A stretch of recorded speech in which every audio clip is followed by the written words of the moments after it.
Whatever it is, listen, let's get practical. It doesn't matter what you are and what you feel and what you think. Whatever you are, get a little better. Upgrade from whatever you are to a little better. And that's all you need to do. And here's the main thing. Upgrade in what you're good at. Stop fighting what you're not good at. Upgrade means you have a coach seat and you're going to be upgraded to first class. Don't worry about the flights that you don't have a seat on. You can't upgrade what you don't have.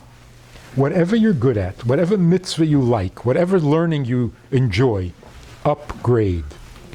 Make that a little bit better. It's not complicated. If you're confused, it's because you're making things too complicated.